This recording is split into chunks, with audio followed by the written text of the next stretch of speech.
So ayan, ito yung view sa aming hotel na ganda. Andun si Mark. Ang lamig. Maaraw siya pero napakalamig. Andun. Nagpalit nga pala ako ng kasi hindi ako comfortable doon sa nauna kanina. Diba?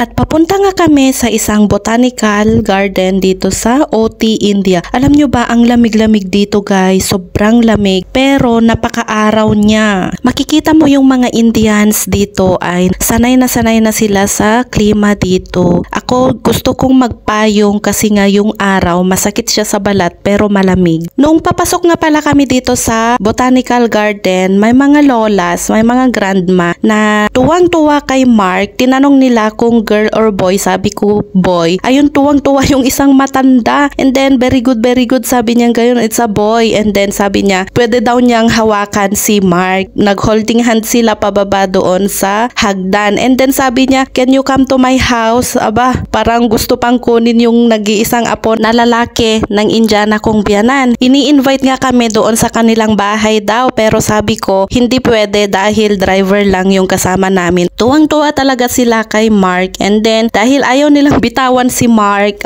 tinawag ko na lang yung driver. At saka nagpakuha kami kung saan kami nandoon. And then, ayun, nakapaghiwalay na rin kami sa mga family na yun kasi gusto talaga nila kaming ipasyal daw sa kanilang bahay. Pero ayaw ko syempre. Hindi ko naman sila kilala. Mukhang mabait naman sila talaga guys kasi nakakapagsalita naman sila ng English na straight na English. So, makikita mo naman sa kanilang mukha na mababait naman sila. Pero hindi ako komportable syempre, hindi ko sila kilala. At saka noong paalis na pala kami ay binigyan nila si Mark ng 1,000 rupees. Gift daw nila yon sa kanya. Nakwento ko ngayon ang kaganapan na yon sa aking Indianong asawa. And ang sabi niya, yung 1,000 rupee daw is ibibili ko siya ng ring na gold. Kasi nga parang blessings yun galing sa mga matatanda. Every time na pupunta kami somewhere dito sa India ay meron at merong nagsasabi na ang cute daw ni Mark, very handsome, ganon. At saka may mga natutuwa kasi baby boy siya. Alam naman natin na ang culture nila dito, gustong-gusto nila ang mga lalaki. Bawat araw na pagtira namin dito sa India ay ang daming mga kaganapan kaming ginagawa at sobrang pagod kami. After nyan guys ay kumain na rin kami ng aming lunch at ang aming lunch ay fish finger, mutton curry at hindi ko alam kung anong pangalan nun. Parang chips siya and then ididip mo lang siya sa tomato na ginawa nila yung pinakita ko kanina. Meron akong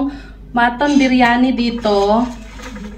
Tapos itong papad na pina-order ng aking asawa. Yung papad nga pala guys is parang nachos. Ganyan siya.